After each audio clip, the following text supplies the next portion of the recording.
কুনতুম খায়রা উম্মাতিন উখরিজাত লিন-নাস তা'মুরুনা বিল মা'রুফি ওয়া তানহাউনা আনিল মুনকার ওয়া তু'মিনুনা বিল্লাহ। আল্লাহ পাক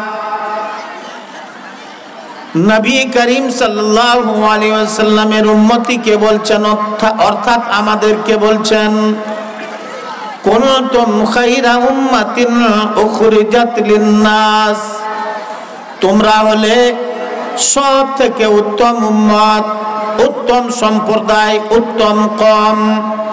তোমাদেরকে আমি লোকের জন্য প্রেরণ করেছি, লোকের জন্য পাঠিয়েছি।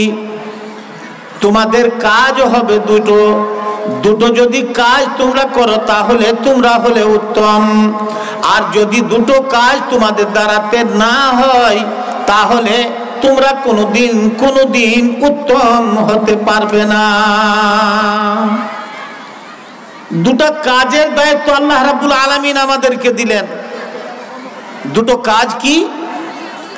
তা'মুরুনা বিল মা'রুফ ওয়া তানহাউনা আনিল মুনকার। তোমাদের কাজ হবে মানুষকে তোমরা ভালো কাজের আদেশ করবে এবং তোমরা মানুষকে মন্দ কাজ থেকে দূরে রাখবে। ভালো কাজের আদেশ করা, মন্দ কাজ থেকে দূরে রাখা, এই দুইটা দায়িত্ব তোমাদেরকে আমি দিলাম।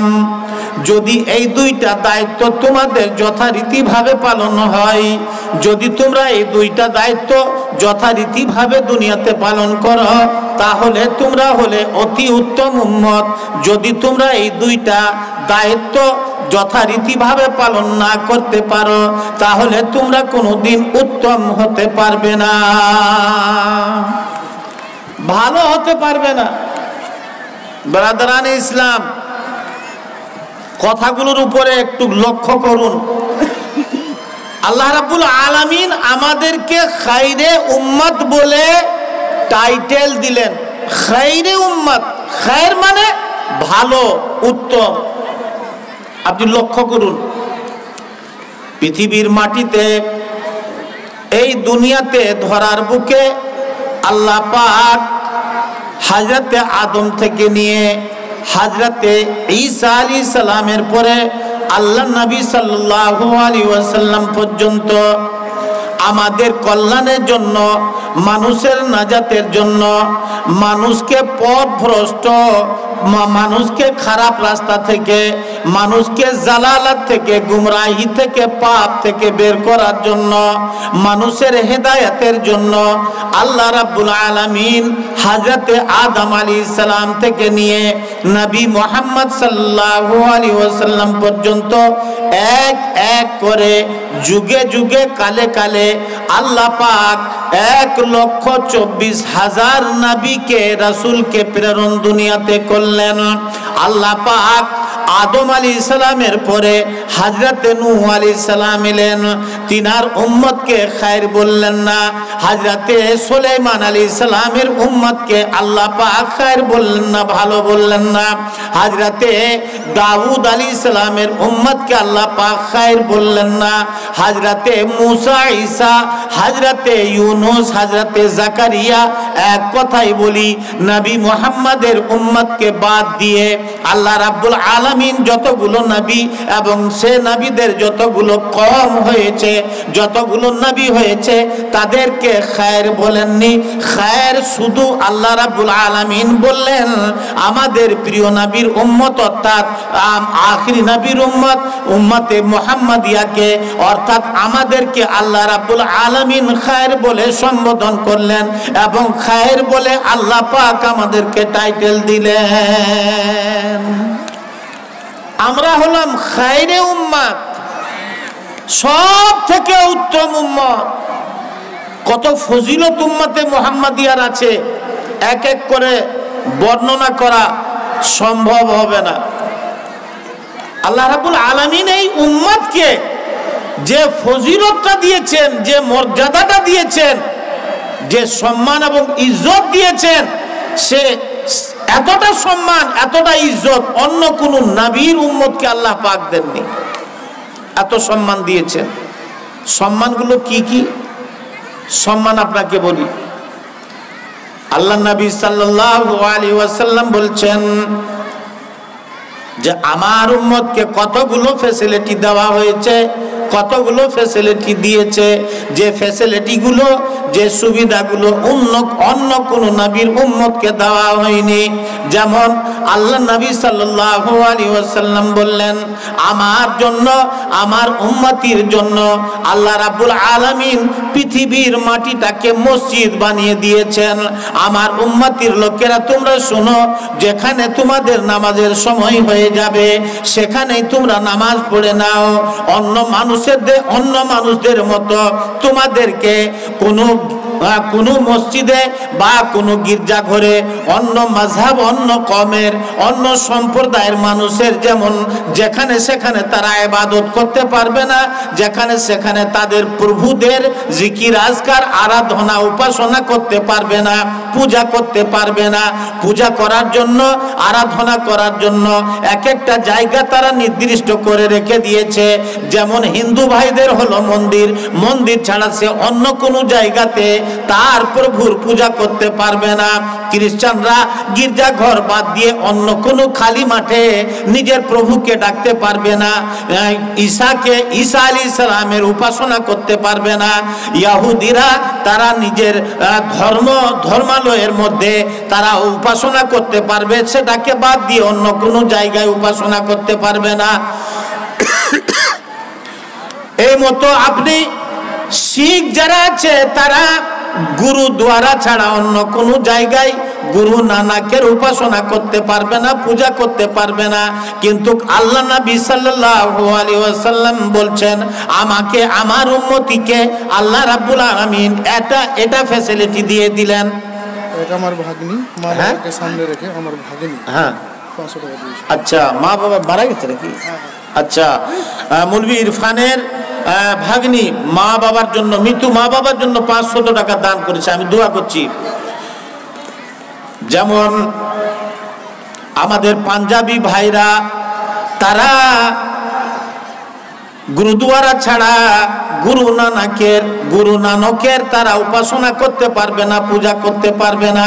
কিন্তু নবী সাল্লাল্লাহু আলাইহি ওয়াসাল্লাম বলছেন, আমার উম্মতির জন্য আল্লাহ এটা ফ্যাসিলিটি দিয়ে দিলেন যে সারা পৃথিবীর মাটিটাকে, সারা পৃথিবীটাকে, পৃথিবীর সমস্ত জায়গাকে আল্লাহ মসজিদে রূপান্তরিত করে দিয়েছেন। যেখানে তোমাদের নামাজের সময় হয়ে যাবে, জলে হোক, স্থলে হোক, আকাশে হোক, নিচে হোক, যেখানেই তোমাদের, আর যে জায়গাতে তুমি ভ্রমণ করো, যে যান বাহনে তুমি ভ্রমণ করো, সেই জায়গাটাকে তোমার জন্য আল্লাহ মসজিদ বানিয়ে দিয়েছেন। তোমার যেখানে নামাজের সময় হয়ে যাবে তুমি সেখানেই নামাজ আদায় করে নাও। এটা একটা ফ্যাসিলিটি। 2 নম্বর,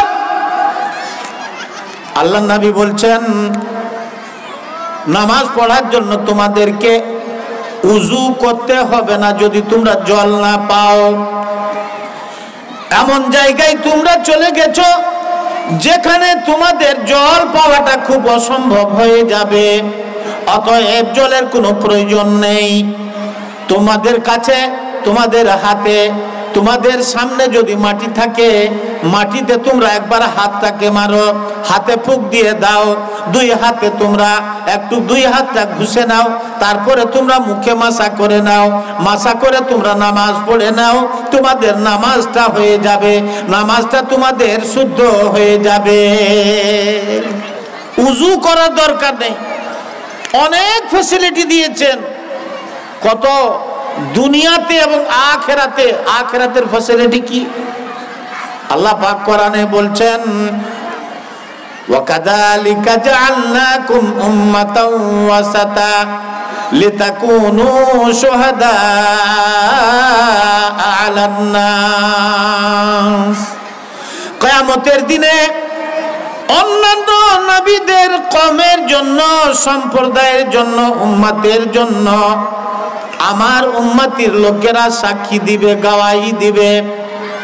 যেমন হাদিসের মধ্যে এসে আল্লাহ রাব্বুল আলামিন কিয়ামতের দিনে নূহ আলাইহিস সালামের কওমকে জিজ্ঞেস করবেন, তোমাদের মাঝে আমি একটা নবী দিয়েছিলাম, একটা রাসূল পাঠিয়েছিলাম। সেই রাসূলটা কি তোমাদেরকে আল্লাহর আমার পথ দেখায়নি? সেই রাসূল কি তোমাদেরকে তাবলীগ করেনি?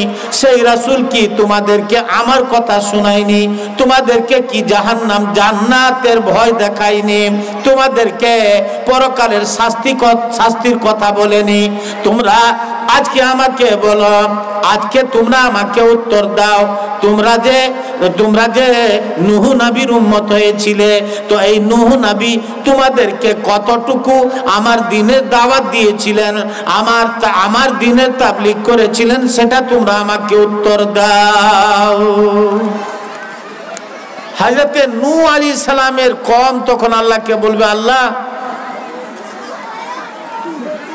আমাদেরকে তো দেয়নি, আমরা তো কোন নবী রাসূলকে পাইনি, যার কারণে আমরা দুনিয়াতে পথভ্রষ্ট হয়েছিলাম, গুমরাহ হয়েছিলাম। হযরত নূহ বলবেন, হযরত নূহকে আল্লাহ পাক বলবেন, নূহ কি ব্যাপার, তোমার কওম তোমার বিপরীত সাক্ষী দিচ্ছে, তোমার অ্যান্টি হয়ে গেছে আজকে। বলছে, আল্লাহ গো, তুমি অন্তর্যামী, আলিমুম বিযাতিস সুদূর। আল্লাহ আমি আমার কওমকে 1-2 বছর নয়, 950 বছর পর্যন্ত তোমার দ্বীনের দাওয়াত দিয়েছি, তাবলীগ তাদেরকে করেছি, কিন্তু এরা এত জেদি লোক ছিল, এত হাইন্টা লোক ছিল, এত বচ্চলনের এরা সব দুনিয়াতে ছিল যে আমার কথা তারা কোনোদিন শুনতে রাজি হলো না। আল্লাহ গো, এদেরকে আমি জামাত সহকারে তোমার দ্বীনের কথা শুনিয়েছি, তাবলীগ করেছি, একা একা শুনিয়েছি, রাতে শুনিয়েছি, দিনে শুনিয়েছি।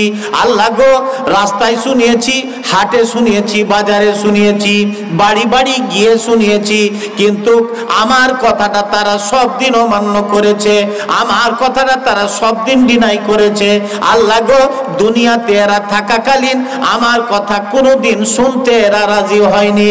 এমনকি যদি কাউকে আমি জোরপূর্বক দ্বীনের দাওয়াত দিয়েছি, তাবলীগ করেছি, তাহলে আমার কথা এরা যেন না শুনে, তার জন্য এরা দুই হাতের আঙ্গুলগুলোকে নিজের কানে মতো করে বন্ধ করে নিত, যেন আমার কথা, আমার গলার আওয়াজ, তোমার দ্বীনের কথা এদের কানে যেন না পৌঁছায়। আল্লাহ, এই মতো তারা আমার সঙ্গে দুনিয়াতে ব্যবহার করেছে। আল্লাহ গো, আমি যখন এদেরকে দাওয়াত দিয়েছি, আমাকে তারা তাকাবে না, আমার কথা শুনবে না, আমার দিকে তারা যেন না তাকায়, তার কারণে নিজের মুখটাকে কাপড় দিয়ে সময় ঢেকে নিয়েছিল। আল্লাহ গো, আমি বহু কায়দা কৌশল করে এদেরকে তোমার দ্বীনের দাওয়াত দিয়েছি। আল্লাহ, আমি কোন রকম তোমার আদেশকে অমান্য করিনি। আল্লাহ, তোমার দ্বীনের দাওয়াতের প্রতি আমি শিথিলতা কোনোদিন দেখাইনি।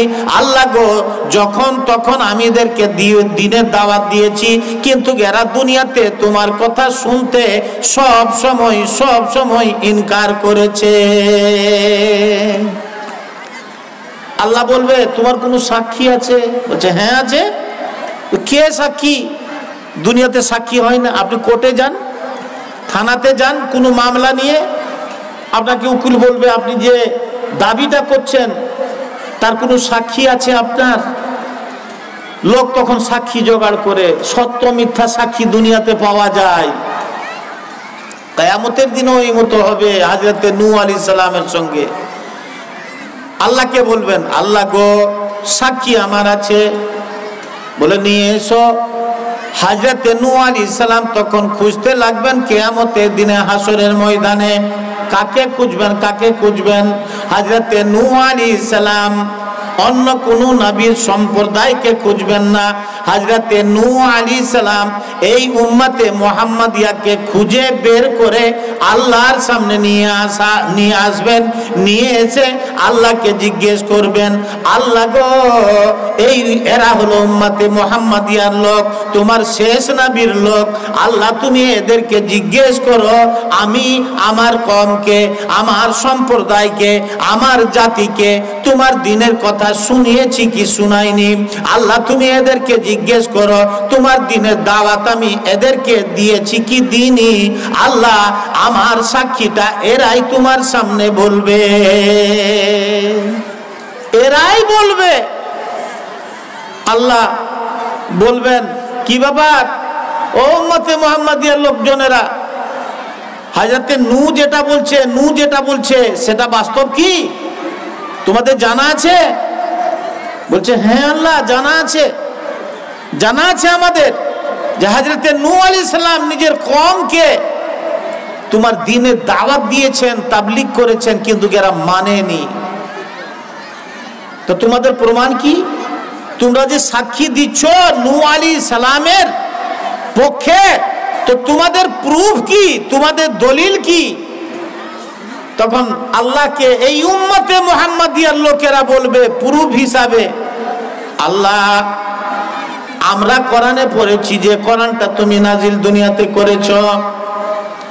আল্লাহ গো নবী মুহাম্মদ সাল্লাল্লাহু আলাইহি ওয়াসাল্লামের উপরে তুমি যে কোরআন নাজিল করেছো সেই কোরআন আমরা পেয়েছিলাম, আমরা কোরআনে পড়েছি হযরত নূহ আলাইহিস সালাম 1 2 9 950 বছর নিজের কওমকে দ্বীনের দাওয়াত দিয়েছেন, তাবলীগ করেছেন, কিন্তু এরা সব মানেনি।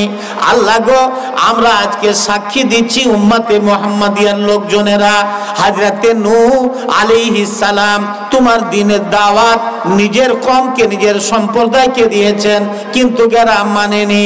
আল্লাহ আমরা আজকে নূহ আলাইহিস সালামের পক্ষে তোমার দরবারে সাক্ষী দিলাম আমরা। ভাই আমার, সাক্ষী রাখে কিনা? আগে মাটি কাটা হতো, তো মাঝখানে একটা এত বড় 4 ফিট 5 ফিট ছেড়ে দিত, ওটা এসে কন্ট্রাক্টর মাপতো ফিতা দিয়ে যে কত পরিমাণ মাটি কাটা হয়েছে। এখন ওগুলো সব চলে না, কারচুপির জামানা, বেঈমানি আর চিটারির জামানা।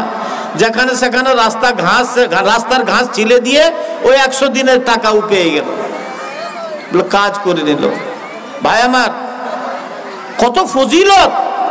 আল্লাহ রাব্বুল আলামিনকে যখন উম্মতে মুহাম্মাদির লোকেরা হযরতে নূহ আলাইহিস সালামের পক্ষে সাক্ষী দেবেন, তখন আল্লাহ রাব্বুল আলামিন মুচকি হাসি নিয়ে বলবেন বাস্তব বাস্তব বাস্তব বাস্তব তোমরা যে কথাটা বললে নবী নূহ আলাইহিস সালামের পক্ষে, নবী নূহের পক্ষে তোমরা যে কথাটা বললে সেটা বাস্তব, আমি জানি। অতএব তুমি তুমি তোমার দায়িত্ব দুনিয়াতে পালন করেছো, যাও যাও যাও, তোমাকে ছেড়ে দেওয়া হলো। কেন? যে তোমার পক্ষে সাক্ষী যারা দিল তারা হলো উম্মতে মুহাম্মাদির লোক। এদের কথাটাকে আমি মান্যতা দিলাম, এদের কথাটাকে আমি মেনে নিলাম, এদের সাক্ষীটাকে আমি কবুল করে নিলাম, এদের সাক্ষীটাকে আমি ডিনাই করলাম না। দেখলেন কতটা আল্লাহ পাক আমাদেরকে ফজিলত দিয়েছেন উম্মতে মুহাম্মাদিকে। দুইটা কাজ, ফজিলতের জন্য দুইটা কাজ করতে হবে। যেমন আমরা মাদ্রাসার শিক্ষক, আমরা ছাত্র ছাত্রীকে লেখাপড়া করাই। আমাদের এখানে দুটো সেকশন আছে আপনারা জানেন, এবং কত খরচ আপনারা দেখেছেন। 48 লক্ষ টাকা খরচ বাৎসরিক। এই খরচটা আপনারা এলাকাবাসী দিয়ে চালান, আপনারাই মাদ্রাসার সব কিছু, আপনারাই এর মা এর বাবা সব আপনারা খরচ দিয়ে চালাচ্ছেন। আর আপনাদের খরচের বিনিময়ে, আপনাদের টাকা দান দক্ষিণা দেওয়ার বিনিময়ে আমরা দুইটা মাদ্রাসাতে 36টা শিক্ষক আছি। আমি হিসাব কিতাব দিব না, যেহেতু সভাপতি সাহেব আপনাদের সামনে কিছু বলবেন, ওনার জন্য এটাকে ছেড়ে দিলাম। তো আমরা মাদ্রাসায়, দুইটা মাদ্রাসায়, ছেলে এবং মেয়েদের মাদ্রাসায় শিক্ষকতা করি। আমাদের নজরে সেই ছাত্রটার, সেই ছাত্রীটা ভালো যে শিক্ষককে শ্রদ্ধা করে, ইজ্জত করে, শিক্ষকের কথা মেনে চলে, এবং সে লেখাপড়া মনোযোগ সহকারে করে, যে শিক্ষকের কথাকে মনোযোগ সহকারে শুনে এবং তার উপরে আমল করে, শিক্ষক কোনো প্রশ্ন ক্লাসের মধ্যে করতে গেলে চট করে সেটা উত্তর দিয়ে দেয়, ওই ছাত্র এবং ছাত্রীকেই শিক্ষক ভালোবাসেন এবং ময়া করেন তাদেরকে নিজের ছেলে মেয়ের মতো। ভাই আমার, কেন? যে তারা কথা শিক্ষকের মানে। আল্লাহ রাব্বুল আলামিন আমাদেরকে দায়িত্ব দিলেন দুইটা কাজের জন্য। এই কাজটা আমরা কতগুলো লোক করছি একটু হিসাব করে দেখি তো। আজকে আমর বিল মারুফ, ভালো কথা বলা, ভালো কথার আদেশ করার, মন্দ কাজ থেকে দূরে রাখা, আল্লাহর এই দায়িত্বটাকে আমরা যথারীতিভাবে পালন না করার কারণে আমরা আজকে দোষী, আল্লাহর গজবের শিকার।